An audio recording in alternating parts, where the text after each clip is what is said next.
নমস্কার বন্ধুরা, কেমন আছেন সবাই? আশা করি সবাই ভালো আছেন। আজকে আবারও চলে এলাম নতুন একটি রেসিপি নিয়ে। আজকে আমি বানাবো আর মাছের ঝোল।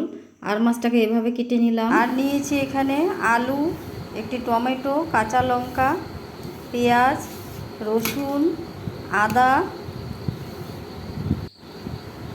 মাছে এখন লবণ হলুদ মেখে নেব। লবণ পরিমাণ মতো, হলুদ ভালোভাবে এখন মেখে নেব। এটি খুব সুন্দর একটি রেসিপি বন্ধুরা, আপনারা অবশ্যই একবার ট্রাই করবেন। ভালোভাবে মেখে নিতে হবে। ভিডিওটিতে একটি লাইক দিয়ে শুরু থেকে শেষ পর্যন্ত দেখার অনুরোধ রইল। একটি মশলা তৈরি করে নেব। মিক্সিং জারে দিয়ে দিলাম দারচিনি, ছোটো এলাচ, শুকনো লঙ্কা, আদা, রসুন, পেঁয়াজ। একটু জল দিয়ে মিহি পেস্ট তৈরি করে নেব। তৈরি করে নিলাম মিহি পেস্ট। দেখুন, তারপর গ্যাসে কড়াই বসিয়ে দিয়েছি। সরিষার তেল দিয়ে দিলাম। তেলটা ভালোভাবে গরম হলে তারপর মাছগুলো দিয়ে দেব। ভালোভাবে ভেজে নেব উল্টে পাল্টে। সাবধানে ভাজতে হবে। আর মাছ ফোটে।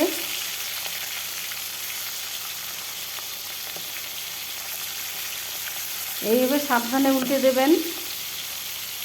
আর মাছ খুব নরম, ভেঙে যাওয়ার ভয় থাকে, তাই তেলটাকে ভালোভাবে গরম করে তারপর ভাজবেন মাছটা। ভাজা হয়ে গেল, নামিয়ে নেব। ওই মাছ ভাজার তেলেই দিয়ে দিচ্ছি পেঁয়াজ, কাঁচা লঙ্কা দিয়ে ভালোভাবে ভেজে নেব।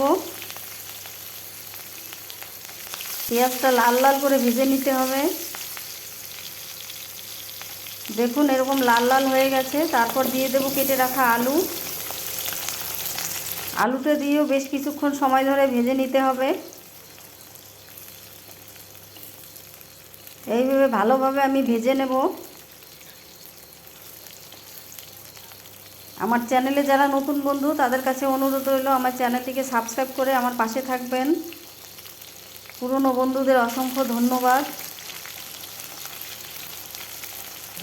এইভাবে ভালোভাবে ভেজে নেব।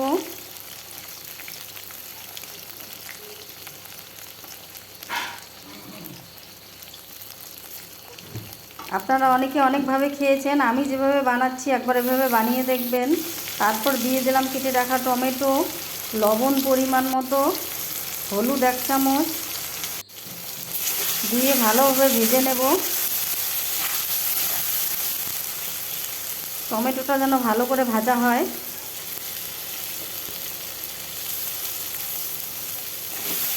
এইভাবে বেশ কিছুক্ষণ সময় ধরে ভাজতে হবে। তারপর দিয়ে দেব পেস্ট করে রাখা মশলা। জিরে গুঁড়ো 1/2 চামচ দিয়ে ভালোভাবে নেড়ে নেব। মশলার থেকে কাঁচা গন্ধ যেন চলে যায়, এইভাবে ভাজতেই থাকবো। দেখুন, এইভাবে তেল ছেড়ে এসেছে মশলার থেকে, কাঁচা গন্ধ চলে গেছে। তারপর দিয়ে দেব ঝোলের জন্য গরম জল।